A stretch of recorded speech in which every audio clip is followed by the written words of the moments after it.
Hi, ഇന്നത്തെ ഈ video പാരൻസിനുള്ളതാണ്. ഒരു പ്ലെയറിൻ്റെ ലൈഫിൽ പാരൻസിനുള്ള ഇൻവോൾവ്മെൻ്റ് എന്താണ്, ഏതൊക്കെ രീതിയിൽ അവർക്ക് ഇൻവോൾവ് ആവാം, ഏതൊക്കെ രീതിയിൽ ഇൻവോൾവ് ആവാൻ പാടില്ല, അത് കുട്ടിയുടെ കരിയറിനെ എങ്ങനെ ബാധിക്കും എന്നുള്ള കാര്യങ്ങളെയൊക്കെ കുറിച്ചിട്ടാണ് നമ്മൾ ഇന്ന് ഈ വീഡിയോയിൽ നോക്കാൻ പോകുന്നത്. ഒരു ഇമ്പോർട്ടൻറ്റ് വീഡിയോ ആണിത്. സോ അതിനെക്കുറിച്ച് നമുക്കൊന്ന് ഡീറ്റെയിൽഡ് ആയിട്ട് നോക്കാം. നമ്മൾ ആദ്യം സംസാരിക്കാൻ പോകുന്നത് എന്തൊക്കെ കാര്യങ്ങളിൽ പാരൻസിന് ഇൻവോൾവ് ആകാൻ പാടില്ല എന്നുള്ളതിനെ കുറിച്ചിട്ടാണ്.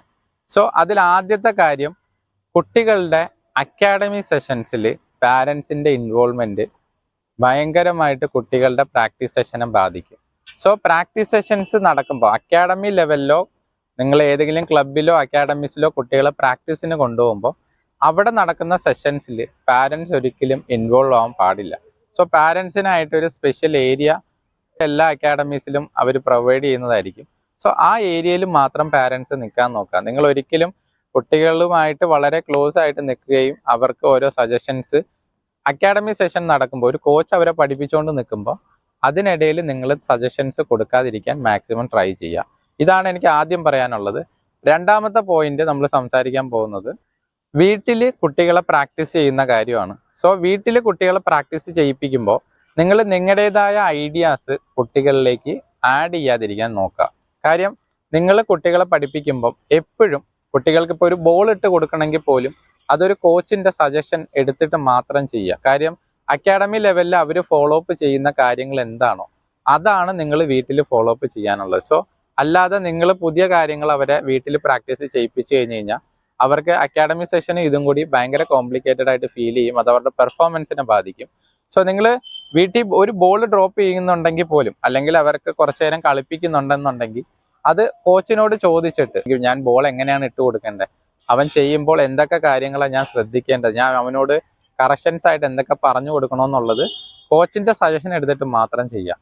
സോ അത് നിങ്ങൾ ഏറ്റവും കൂടുതൽ ശ്രദ്ധിക്കുക. നിങ്ങൾ പ്രാക്ടീസ് വീട്ടിൽ ചെയ്യിപ്പിക്കുമ്പോൾ ഒരിക്കലും എക്സ്ട്രാ പോയിന്റുകൾ, നിങ്ങളുടേതായ പോയിന്റുകൾ അവരുടെ സെഷൻസിൽ ആഡ് ചെയ്യാതിരിക്കാൻ നോക്കുക. മറ്റ് പ്ലേയേഴ്സുമായിട്ട് കുട്ടികളെ കമ്പാരിസൺ ചെയ്യുന്നതാണ് മൂന്നാമത്തെ കാര്യം.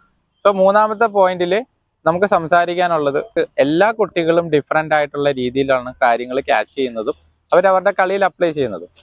ഇപ്പോൾ ഒരാൾക്ക് പെട്ടെന്ന് കാര്യങ്ങൾ പറയുമ്പോൾ മനസ്സിലാകുകയും അവരവരുടെ കളിയിൽ പെട്ടെന്ന് അത് ഫാസ്റ്റായിട്ട് റിസൾട്ടിലേക്ക് കൊണ്ടുവരാനും പറ്റുന്നത് പോലെ എല്ലാവർക്കും പറ്റണമെന്നില്ല. സോ നിങ്ങളുടെ കുട്ടികളുടെ സിറ്റുവേഷൻ അല്ലെങ്കിൽ കുട്ടികളുടെ കപ്പാസിറ്റി എന്താണെന്ന് നിങ്ങൾ മനസ്സിലാക്കുക. അവരെ അത് അക്സെപ്റ്റ് ചെയ്യാനും അവരത് അവരുടെ ബ്രെയിനിലേക്ക് എടുക്കുകയും അവരത് കളിയിൽ അപ്ലൈ ചെയ്യുകയൊക്കെ ചെയ്യുമ്പോൾ അതെങ്ങനെയാണ്, അവർക്ക് അതിന് എത്ര ഫാസ്റ്റായിട്ട് പറ്റുന്നുണ്ട്, അവർ കുറച്ച് സ്ലോ ആണെങ്കിൽ അത് മനസ്സിലാക്കുക.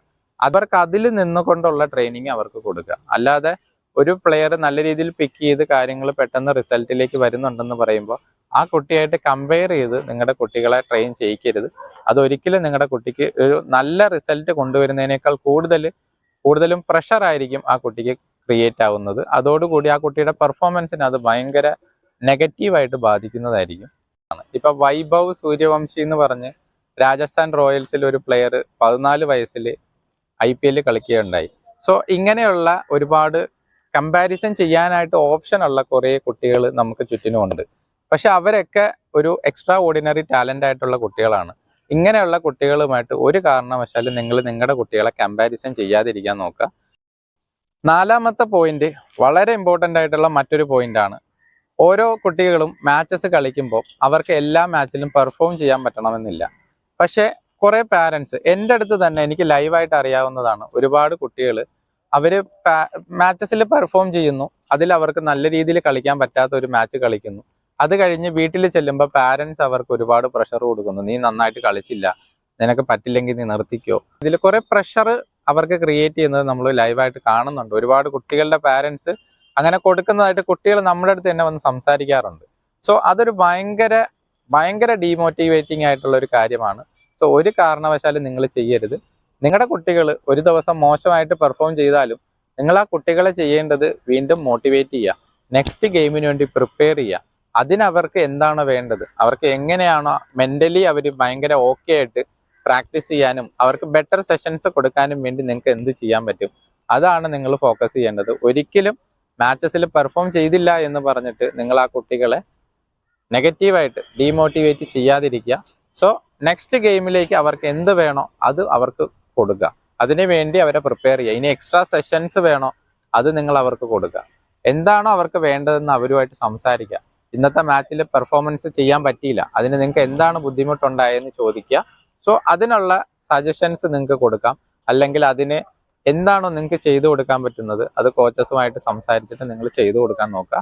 ഒരു ഗെയിമും അവസാനമല്ല, അടുത്ത ഗെയിം വരും, അടുത്ത മാച്ചസ് വരും. അവർക്ക് വീണ്ടും വീണ്ടും ഓപ്പർച്യൂണിറ്റീസ് ക്രിയേറ്റ് ചെയ്യുക എന്നുള്ളതാണ് പാരൻസിൻ്റെ ആയാലും കോച്ചസിൻ്റെ ആയാലും ഡ്യൂട്ടി. നമ്മൾ 4 പോയിന്റാണ് ഈ വീഡിയോയിൽ നോക്കിയത്. സോ നിങ്ങളുടെ അഭിപ്രായങ്ങൾ എന്തൊക്കെയാണെന്ന് നിങ്ങൾ കമൻറ്റ് ചെയ്യുക. നിങ്ങൾക്ക് ഇത് വാല്യുബിൾ ആണെന്ന് തോന്നുവാണെങ്കിലും അല്ലെങ്കിലും എന്താണോ നിങ്ങളുടെ അഭിപ്രായം അത് നിങ്ങൾ കമൻറ്റിൽ നിങ്ങൾക്ക് അറിയിക്കാവുന്നതാണ്. സോ ഞാൻ അതിന് റിപ്ലൈ ചെയ്യുന്നതായിരിക്കും. സോ നെക്സ്റ്റ് വീഡിയോയുമായിട്ട് അടുത്ത ദിവസം വരുന്നതായിരിക്കും. ബൈ.